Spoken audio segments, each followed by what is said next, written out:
Buyers looking for a three-row hybrid SUV should keep an eye on the shortlist, and the 2023 Toyota Highlander Hybrid should definitely be on that list. Some things, like fuel economy and media control, are better, but there's no third row. Good news! The upcoming big 2024 Grand Highlander Hybrid should solve this problem, if you can wait. Unlike our competitors. The Highlander Hybrid has few direct competitors, but the Kia Sorento Hybrid is the closest. The Highlander is slightly larger, but the Kia is cheaper. The EPA estimates fuel economy to be similar, but Kia Motors also offers a plug-in hybrid version of the Sorento for customers looking for more efficiency. The 2023 Toyota Highlander is available with a petrol or gas hybrid powertrain, see comparative specs, but this review will focus on the hybrid model.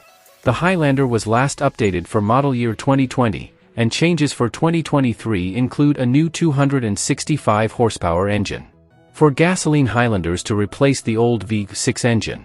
Equipped with a 2.4-liter inline four-cylinder turbo engine. The Highlander Hybrid is part of a small group of three-row hybrid SUVs that also include the Sorento Hybrid and the Ford Explorer Hybrid. Power and MPG efficiency. The Highlander Hybrid, like the regular Highlander, has an inoffensive and, above all, fun driving style. As you might expect, the ride isn't very stable and can feel a little stiff at times, but that's what comfort is all about. The only place you can say goodbye to gasoline is fuel economy, improved, and noise, reduced. From a certain perspective, the Highlander Hybrid is very responsive and has plenty of power. A 2.5-liter four-cylinder engine is paired with two electric motors for a total power output of 243 horsepower, with a choice of continuously variable transmission, front-wheel drive or all-wheel drive. Packed with plenty of power, the Sorento Hybrid uses a 1.6-liter turbocharged four-cylinder engine, a 44 kilowatts electric motor and a 1 kilowatt-hour battery for a total system output of 227 horsepower. The Ford Explorer Hybrid is a little different, but it pairs a 3.3-liter V6 engine with an electric motor for a total output of 318 horsepower. For city highway driving, the FWD Highlander Hybrid meets EPA requirements with a fuel economy of 36 miles per gallon.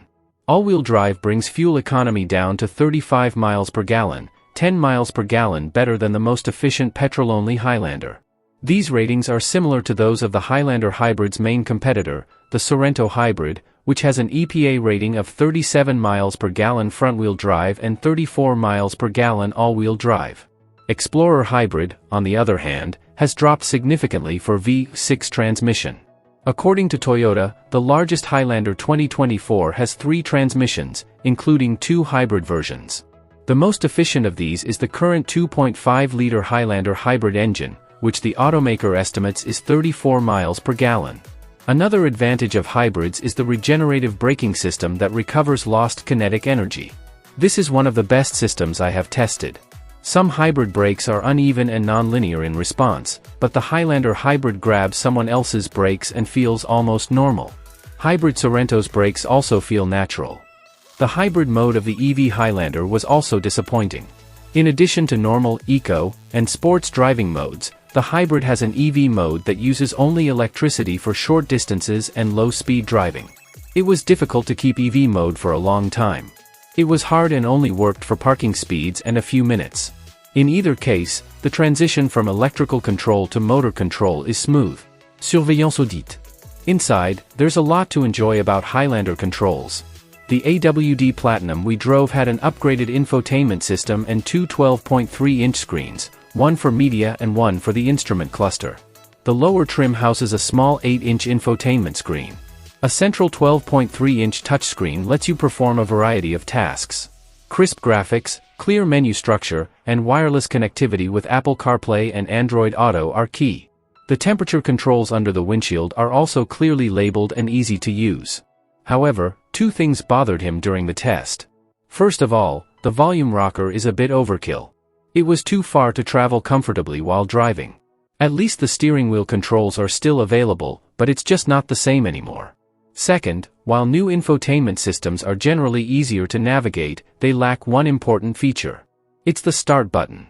Without it, it would be difficult to exit the Android Auto interface and return to the original car audio controls. For example, while listening to satellite radio, ask, "Who sings this song?"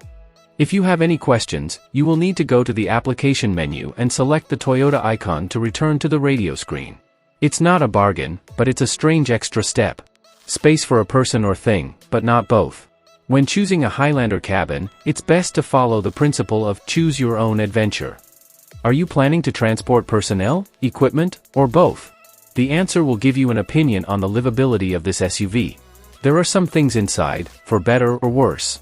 Many of them are excellent as accents placed by Highlander Hybrid to save small objects. They are numerous and make the interior more comfortable. Flexibility is also a strength. The Highlander Hybrid seats 7 or 8 depending on the second row configuration. On the other hand, the Sorento Hybrid can only accommodate up to 6 people in 2 rows. My test car was equipped with a second row captain's chair with open lower anchors for comfortable and easy child seat installation. I've installed a few of his second row seats, both rearward and forward facing, and they're all easy and convenient thanks to the visible bolsters, removable headrests, and plenty of room for the second row legs. It fit comfortably. But the third is completely different. His third row seats, which offer the same level of space and comfort as adults, are rare, and the Highlander is no exception. To make room for passengers, the second row seats must be moved forward.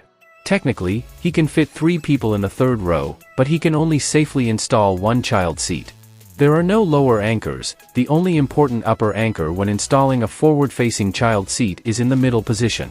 It's also the only seat with a removable headrest, but the headrest must be removed to set the car seat or rear bench seat flush with the backrest. This middle seat is noticeably narrower, so the car seat there occupies part of the other 2 seats.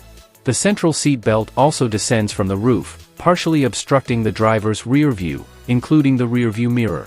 Additionally, the 3-row Sorento seat is designed for 2 people only, but is as comfortable and flexible as a car seat, with 2 open bottom fasteners and 2 top fasteners for support.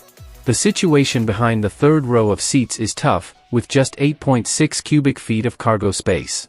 Toyota says the Grand Highlander has a spacious third row for adults and more luggage space. The former will at least be confirmed after the 2023 Chicago Auto Show. Security and value. The Highlander Hybrid comes standard with safety features and driver assistance technology, including automatic emergency braking with pedestrian detection, adaptive cruise control, blind spot monitoring with rear cross-traffic alert, lane departure warning, and automatic high beams. Prices start at $41,555, $1,400 more than a similarly equipped gas model. All prices include destination. The Sorento Hybrid costs $38,015 and the Explorer Hybrid costs $54,600. I like the Highlander Hybrid's efficient drivetrain and fairly relaxed driving style, but it might not work if you always have someone or something in the third row. Still, if you can wait, the Grand Highlander looks promising.